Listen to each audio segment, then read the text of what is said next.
सभी को नमस्कार। मैं Vimal Kumar Yadav, assistant professor political science, government PG college Behror के यूट्यूब चैनल में आप सभी का स्वागत करता हूं। आज हमारी डिस्कशन का टॉपिक है मार्क्सिस्ट अप्रोच, यानी अंतर्राष्ट्रीय राजनीति के अध्ययन का मार्क्सवादी उपागम।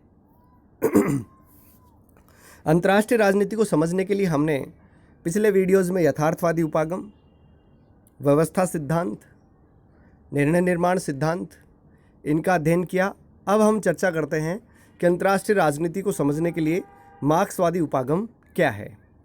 ये टॉपिक बीए थर्ड ईयर और एमए प्रीवियस में जो पुस्तक चलती है अंतर्राष्ट्रीय राजनीति या अंतर्राष्ट्रीय संबंध, उसके सिलेबस का हिस्सा तो है ही। इसके अलावा जो विद्यार्थी स्कूल लेक्चर या कॉलेज लेक्चर की तैयारी पॉलिटिकल साइंस सब्जेक्ट से कर रहे हैं, उन सब के लिए बहुत इम्पॉर्टेंट है। तो आइए बात करते हैं अंतर्राष्ट्रीय राजनीति के अध्ययन के मार्क्सवादी उपागम के बारे में। दरअसल जब शीत युद्ध का अंत हो गया 1990 में और सोवियत संघ का 1991 में जब पतन हो गया, तो कुछ पश्चिमी विचारकों ने कहा कि अब विचारधाराओं का टकराव समाप्त हो गया है। खासकर इतिहासकार हैं फ्रांसिस फुकुयामा।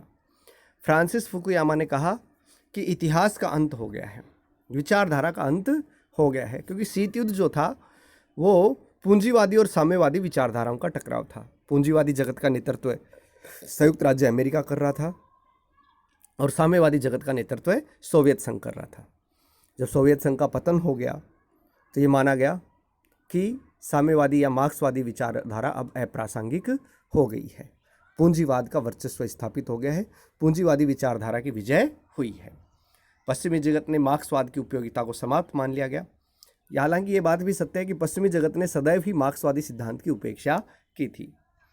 लेकिन आज इस वैश्वीकरण के युग में जो वैश्वीकरण के दुष्प्रभाव नज़र आ रहे हैं, जो पूंजीवाद के एक बेलगाम पूंजीवाद के आज जो दुष्परिणाम नज़र आ रहे हैं, उसमें अंतर्विरोध और विरोधाभास जो दिखाई दे रहा है, उसको स्पष्ट करने के लिए आज मार्क्सवादी उपागम पुनः प्रासंगिक हो गया है, उपयोगी साबित होने लगा है। इस बाजार अर्थव्यवस्था का अगर हम अध्ययन करना चाहते हैं, जो पूंजीवादी अर्थव्यवस्था है, तो मार्क्सवादी सिद्धांत के बिना इस वैश्वीकरण का विश्लेषण अधूरा ही है। हम मार्क्स को आधुनिक समय में पूंजीवादी व्यवस्था का विश्लेषण करने वाला प्रथम सिद्धांतवादी कह सकते हैं। कार्ल मार्क्स की एक प्रसिद्ध पुस्तक है दास कैपिटल। उसमें मार्क्स ने उत्पादन का और सामाजिक संबंधों का आपस में क्या संबंध होता है। इस दास कैपिटल पुस्तक में मार्क्स कहते हैं कि जिसका उत्पादन के साधनों पर कब्जा होता है, उन्हीं का समाज में वर्चस्व पाया जाता है। और साम्यवादी घोषणा पत्र में उन्होंने जो वर्ग संघर्ष सिद्धांत दिया, तो उसमें मार्क्सवादी विचार और प्रमाणित हो गए हैं। एक लेखक हैं जेफरी वेबर। जेफरी वेबर ने बोलिविया के अंदर जो वर्ग संघर्ष हुआ, उसका विश्लेषण मार्क्सवादी दृष्टिकोण से किया। बोलिविया की जो जनता थी, उन्होंने जो दो नव उदारवादी राष्ट्रपति थे जो पूंजीवादी व्यवस्था के पक्षधर थे, उनका तख्ता पलट कर दिया और वामपंथी विचारधारा पर आधारित विचार को 80% जनता ने समर्थन दिया। ट्रेड यूनियन संघ, मजदूर दल का समर्थन किया। तीसरी दुनिया के आज जो अधिकांश देश हैं, वो तीसरी दुनिया के अधिकांश देश आज इस वैश्वीकरण के युग में, इस बाजार अर्थव्यवस्था के युग में, पूंजीवाद के इस युग में पूंजीवाद के दुष्परिणामों को भुगत रहे हैं। खासकर जो गरीब और विकासशील देश हैं, और उस गरीब और विकासशील देशों में जो हाशिए पर बैठा तबका है, जो सबसे गरीब वर्ग है, वो इसको भुगत रहा है। मार्क्सवाद की दी उपागम के माध्यम से हम अंतर्राष्ट्रीय संबंधों को, अंतर्राष्ट्रीय राजनीति को, इस विश्व व्यवस्था की जटिलताओं को और इस विश्व व्यवस्था में व्याप्त जो अंतर्विरोध है, जो शोषण है, जो उत्पीड़न है, कि किस प्रकार विकसित देश गरीब और विकासशील देशों का शोषण कर रहे हैं, उसको समझने के लिए हम मार्क्सवादी उपागम का प्रयोग कर सकते हैं। मार्क्स ने कहा कि पूंजीवादी व्यवस्था में उत्पादन का आधार जो है वो श्रम है। वो कहते हैं किसी वस्तु की कीमत निर्धारण में श्रम का एक महत्वपूर्ण योगदान होता है। उत्पादन श्रमिकों के द्वारा किया जाता है, लेकिन श्रमिकों के पास अपने संसाधन नहीं हैं। पूंजी पर संपूर्ण नियंत्रण, पूंजी पर पूरा नियंत्रण पूंजीपतियों का है। श्रमिकों को अब रोजी रोटी कमाने के लिए, अपना जीवन निर्वाह करने के लिए अपने श्रम को बेचने पर मजबूर होना पड़ता है, क्योंकि उत्पादन के सारे साधन पूंजीपति के पास है। पूंजीपति ही सारे लाभ को नियंत्रित करता है। तो मार्क्स के इस विश्लेषण से ये बिल्कुल स्पष्ट होता है कि जो मल्टीनेशनल कंपनीज हैं, बहुराष्ट्रीय कंपनियां हैं जिन पर बड़े बड़े पूंजीपतियों का कब्जा है, वो न केवल लाभ को नियंत्रित कर रही हैं बल्कि इस विश्व अर्थव्यवस्था को, इस विश्व की राजनीति को भी नियंत्रित कर रही हैं और वो उपभोक्ताओं का शोषण भी कर रही हैं। आज किसी भी वस्तु के दाम स्थिर नहीं है, वस्तु के दाम सरकारें नहीं तय करती। वस्तुओं के दामों को घटाना और बढ़ाना, घटाना बढ़ाना बहुराष्ट्रीय कंपनियों की मालिक की इच्छा पर निर्भर है। कई जगह तो बहुराष्ट्रीय कंपनियां, खासकर अफ्रीकी देशों के अंदर, तो तख्ता पलट का खेल भी खेलती हैं। जहां बहुराष्ट्रीय कंपनियों को सरकार सहयोग नहीं करती तो वो पैसे की ताकत के बल पर उसका तख्ता पलट भी कर देते हैं, खासकर अफ्रीकन कंट्रीज में। ये खेल जो आम आदमी के नियंत्रण में नहीं है, बहुराष्ट्रीय कंपनियां, मील मालिक और औद्योगिक घराने इस खेल को नियंत्रित करते हैं।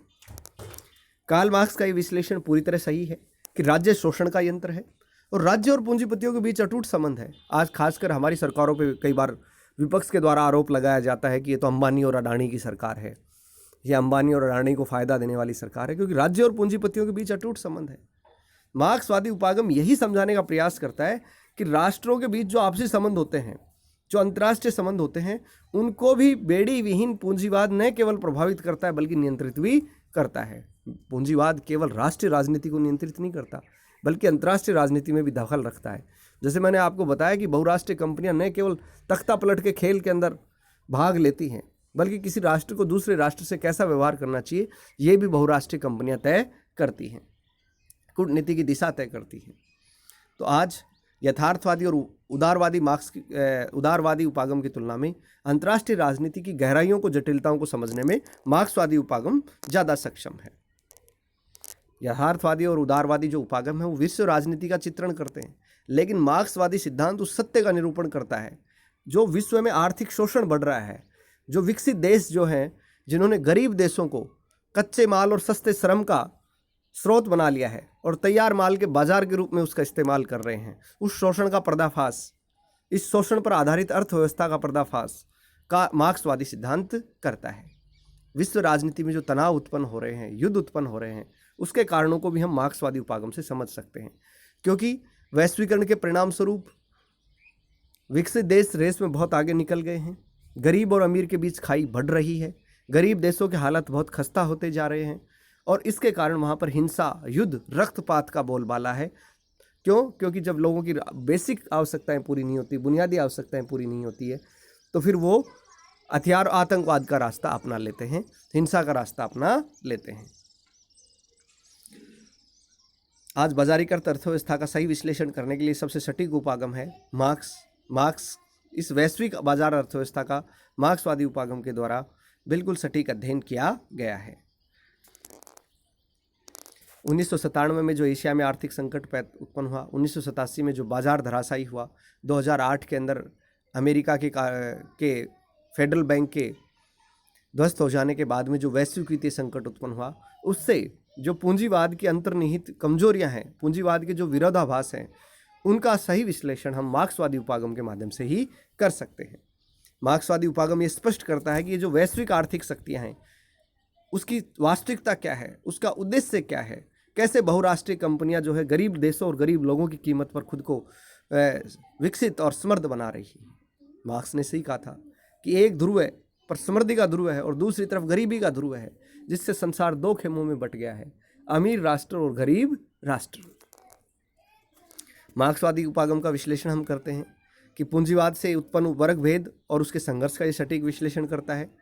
अंतर्राष्ट्रीय संबंधों का जो विश्लेषण मार्क्सवाद के द्वारा किया गया है, उसका उद्देश्य ये जो वैश्विक अर्थव्यवस्था के अंदर जो पूंजीवादियों की जो कार्य पद्धति है, कार्य पद्धति के अलावा उनकी क्या उद्देश्य है, क्या मंशा है, क्या वास्तविकता है पूंजीवाद की, उसको ये स्पष्ट करता है।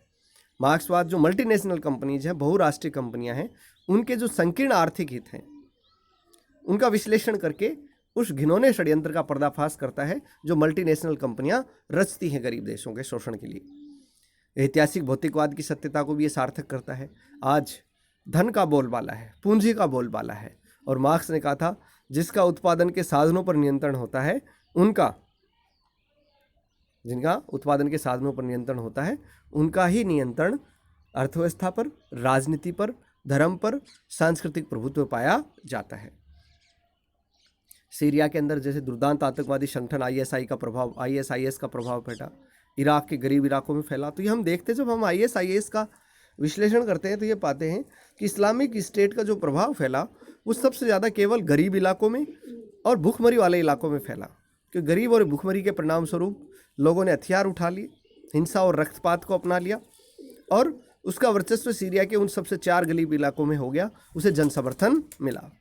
तो जो विश्व राजनीति के अंदर तनाव है, संघर्ष है, हिंसा और युद्ध है, उसके कारण क्या हैं, वो परिस्थितियाँ कौन सी, इसका विश्लेषण करने में मार्क्सवादी उपागम यथार्थवादी और उदारवादी उपागमों की बजाय अधिक सार्थक प्रतीत होता है।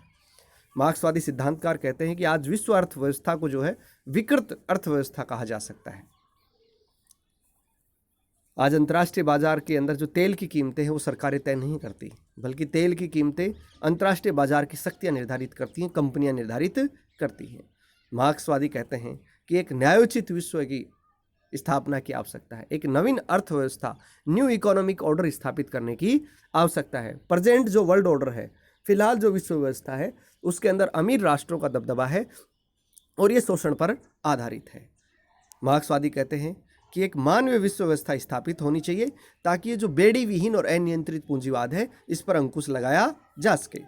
पूंजीवाद ने तकनीक का सहारा लेकर खुद को बचा लिया है, लेकिन अगर हम एक नई विश्व व्यवस्था स्थापित करना चाहते हैं, एक नई शोषणहीन व्यवस्था स्थापित करना चाहते हैं, तो मार्क्सवाद का सिद्धांत आज भी प्रासंगिक है। यद्यपि मार्क्सवादी उपागम को जो पश्चिम के जो विचारक थे, पश्चिमी जगत के जो लोग थे, उन्होंने हमेशा उपेक्षा की दृष्टि से देखा, लेकिन आज ये जो शोषण पर आधारित विश्व अर्थव्यवस्था है, विश्व को जो 2 खेमों में बांटने वाली अर्थव्यवस्था है, जिसमें गरीब और विकासशील देश जो है उनका शोषण विकसित देश और बहुराष्ट्रीय कंपनियां कर रही हैं, उस अराजकतावादी व्यवस्था को और इस आर्थिक उदारीकरण, इस आर्थिक वैश्वीकरण के जो नकारात्मक परिणाम हैं, उनको समझने के लिए हम मार्क्सवादी उपागम का प्रयोग कर सकते हैं। मार्क्सवादी विचारकों में मार्क्स की जो पुस्तक है दास कम्युनिस्ट मैनिफेस्टो, वो वैश्विक अर्थव्यवस्था में व्याप्त आर्थिक शोषण को स्पष्ट करती है। तथा इटली के एक विचारक थे एंटोनियो ग्राम्स्की, उनकी पुस्तक प्रिजन नोटबुक जो 1971 में आई, उसमें पाश्चात्य जगत के केवल आर्थिक शोषण को स्पष्ट नहीं किया, बल्कि उनके बौद्धिक और सांस्कृतिक साम्राज्यवाद को, उनके बौद्धिक और सांस्कृतिक वर्चस्व की भी बात उसमें की गई है। इसके अलावा वेलर स्टाइल का जो विश्व व्यवस्था सिद्धांत है, रॉबर्ट फॉक्स का वर्ल्ड ऑर्डर, एंड्रे कुंडा फ्रेम का निर्भरता सिद्धांत जो है अंतर्राष्ट्रीय समुद्रों की समकालीन प्रवृत्तियों को समझाने में महत्वपूर्ण है। मार्क्सवादियों में जो एंटोनियो ग्राम्स्की है उसका महत्वपूर्ण स्थान है। एंटोनियो ग्राम्स्की ने 20वीं शताब्दी के तीसरे दशक में जो इटली का जो फांसीवादी नेता था मुसोलिनी, उसकी कार्य व्यवस्था की आलोचना की और उसने राष्ट्र, राज्य और अंतर्राष्ट्रीय व्यवस्था के संदर्भ में ये बताया कि किस प्रकार जो बुद्धिजीवी लोग होते हैं वो निरंकुश शासकों का समर्थन कर देते हैं, क्योंकि तात्कालीन इटली में मुसोलिनी के डर से सभी बुद्धिजीवी मुसोलिनी के साथ हो गए थे। मुसोलिनी की व्यवस्था को, मुसोलिनी की तानाशाही को वैध प्रमाणित करने में लगे हुए थे। तो उसने बताया कि जो तथाकथित बुद्धिजीवी हैं, इनके विचारों और इनकी पुस्तकों के आधार पर ही तानाशाह अपनी शासन व्यवस्था को उचित ठहराने का प्रयत्न करते हैं। ग्राम्स्की एक नव मार्क्सवादी विचारक है, एक क्रांतिकारी अंतर्राष्ट्रीयवादी है, जिन्होंने ये आह्वान किया कि इस विश्व व्यवस्था से इस पूंजीवादी व्यवस्था को उखाड़ फेंकना चाहिए, क्योंकि ये पूंजीवादी व्यवस्था ही विश्व के विकास में असंतुलन पैदा करती है, ये अन्याय, शोषण और उत्पीड़न पर आधारित है। ग्राम्स्की ने अपनी पुस्तक प्रिजन नोटबुक में जो हेगेमनिज्म है, जो वर्चस्ववाद है, खासकर सांस्कृतिक और वैचारिक वर्चस्ववाद, उसके इस्तेमाल को प्रस्तुत किया है कि किस प्रकार अंतर्राष्ट्रीय व्यवस्था में वर्चस्ववाद फैला हुआ है, किस प्रकार पश्चिमी जगत के ने अपना सांस्कृतिक वर्चस्व स्थापित कर लिया है, वैचारिक वर्चस्व स्थापित कर लिया है। ग्राम्स्की ने वर्चस्व के बौद्धिक और सांस्कृतिक पक्षों पर अधिक ध्यान फोकस किया, जिसका प्रभाव अमेरिका द्वारा नियंत्रित एक ध्रुवीय व्यवस्था में आज हम स्पष्ट रूप से देखते हैं। आज हम देखते हैं कि विश्व में अमेरिका का वर्चस्व फैला हुआ है, खासकर सांस्कृतिक क्षेत्र में। लोग अमेरिका का ड्रेस कोड फॉलो करते हैं, अमेरिका के लोगों जैसी ड्रेस पहनना चाहते हैं, अमेरिका के जैसे लोगों का खान पान अपना रहे हैं, अमेरिकन मूवीज़ देखते हैं, अमेरिकन चैनल्स देखते हैं। क्यों? क्योंकि अमेरिका का पूरे विश्व में वर्चस्व सोवियत संघ के पतन के बाद में स्थापित हो गया था। तो वो सांस्कृतिक वर्चस्व है। लोग अपनी मूल संस्कृति को भूल रहे हैं, लोग अपने मूल खान पान को भूल गए हैं। लोग आज बर्गर, पिज्ज़ा, जींस की कल्चर को फॉलो कर रहे हैं, अमेरिकन कल्चर को फॉलो कर रहे हैं। तो एक सांस्कृतिक वर्चस्व है। विचारधारा के स्तर पर आज जो है एकल परिवार को पसंद किया जा रहा है, संयुक्त परिवारों को पसंद नहीं किया जा रहा। अमेरिका की संस्कृति को, अमेरिका के रहन सहन को, अमेरिका के रीति रिवाजों को फॉलो किया जा रहा है। इसका परिणाम स्वरूप क्या हुआ है कि परिवार बिखर रहे हैं, परिवार टूट रहे हैं, भौतिकतावाद का बोलबाला बढ़ रहा है, आदमी धन के पीछे बावला होता जा रहा है, आदमी सोने के पिंजरे में कैद चिड़िया की तरह हो गया है, एक उन्मुक्त उड़ान भूलता जा रहा है, रिश्तों का महत्व भूल रहा है। तो ये भौतिकता का बोलबाला दुनिया में बढ़ रहा है। अनुसंधान हो, शैक्षिक क्षेत्र हो, विचारधारा का लेवल हो, सांस्कृतिक का लेवल हो, हर जगह अमेरिका का प्राधान्य बढ़ रहा है। अमेरिकी वर्चस्व अपने लेखों और अपने शोध पत्रों के माध्यम से इस वर्चस्व को और बढ़ावा दे रहे हैं। जो इतने भी अंतर्राष्ट्रीय सिद्धांत हैं, उनका ज़्यादातर का विकास पश्चिमी लेखकों ने किया है, या पश्चिमी लेखकों के विचारों को वैश्विक जगत में ज़्यादा स्वीकार किया गया है और यूनिवर्सिटीज़ के सिलेबस में शामिल किया गया है। आज नव मार्क्सवाद या नव ग्रेम्सीवाद जो है वो सामाजिक परिवर्तन के लिए प्रतिबद्ध है। वो इस वैश्विक अर्थव्यवस्था को, जिसमें पूंजीवाद का बोलबाला है, उसे न्यायोचित बनाना चाहता है। वो विश्व व्यवस्था के अंदर एक आमूलचूल परिवर्तन का समर्थक है कि ये व्यवस्था न्याय पर आधारित कैसे बने, गरीब देशों को और विकासशील देशों को शोषण से कैसे बचाया जाए, इस विश्व व्यवस्था में समानता, सुरक्षा, न्याय और शांति कैसे स्थापित हो, ये नव मार्क्सवादी और न्यू ग्रामसीवादी जो विचारक हैं वो चाहते हैं। नव ग्रामसीवादियों की बात करें तो स्टीफन गिल और डेविड लॉ हैं, जो खुद को लेनिन के विचारों के प्रति ऋणी मानते हैं और लेनिन के विचारों को ही ग्रामस्की ने आगे बढ़ाया है, जिसमें एक वर्ग के शासन की धमकी दी गई है। तो कहने का मेरा तात्पर्य ये है कि एक शोषण विहीन व्यवस्था, शांति, समानता पर आधारित व्यवस्था, एक नवीन अंतर्राष्ट्रीय अर्थव्यवस्था के लिए आज मार्क्स के विचार प्रासंगिक हैं, क्योंकि वैश्वीकरण के दुष्परिणाम अब सामने आने लगे हैं। वैश्वीकरण के दुष्परिणाम न केवल आर्थिक वर्चस्व के रूप में सामने आ रहे हैं, बल्कि सांस्कृतिक और वैचारिक वैमनस्य के रूप में, वैचारिक वर्चस्व के रूप में भी सामने आ रहे हैं। और उसे समझने के लिए अंतर्राष्ट्रीय राजनीति के अध्ययन का मार्क्सवादी उपागम बहुत उपयोगी है। रॉबर्ट फॉक्स हैं, उसने द्वितीय विश्व युद्ध के पश्चात जो अमेरिका के वर्चस्ववाद का जो वर्चस्व हुआ, उसे एक वर्चस्ववादी विश्व व्यवस्था कहा गया। फोकस का पूरा ध्यान पश्चिमी और सांस्कृतिक साम्राज्यवाद पर केंद्रित रहा है। फोकस की वर्चस्ववादी विश्व की परिभाषा यह है कि जिस राष्ट्र के पास जितना अधिक सैन्य बल है, वह राष्ट्र उतना ही अधिक सैन्य बल का उपयोग करता है, वैश्विक संसाधनों का वह उपयोग करता है। आज की विश्व व्यवस्था सहमति पर आधारित नहीं है, सारी जनता के सहमति इस पर आधारित नहीं है, ये शोषण पर आधारित व्यवस्था है। यद्यपि लेनिन का और मार्क्सवादी उपागम यह व्याख्या करने में असफल रहा कि आत्मनिर्भर अर्थव्यवस्था बढ़ रही है, सामान्य हित जो बढ़ रहे हैं, इनकी व्याख्या कैसे की जाए। हम देख रहे हैं कि अमेरिका जैसा सुपर पावर भी, यद्यपि वह शोषण पर आधारित व्यवस्था को कायम रखे हुए है, पूंजीवाद का पुरोधा है, लेकिन वह भी हार्ड पावर के आधार पर सॉफ्ट पावर के इस्तेमाल को जो है बढ़ावा देने का समर्थन करता है। अमेरिका का वर्चस्व 1950 से 70 के दशक में रहा, लेकिन जब 21वीं सदी प्रारंभ हुई, उसके बाद से अमेरिका की शक्ति में निरंतर गिरावट आ रही है और चीन के शांतिपूर्ण उदय ने अमेरिका को जो है चुनौती दी है।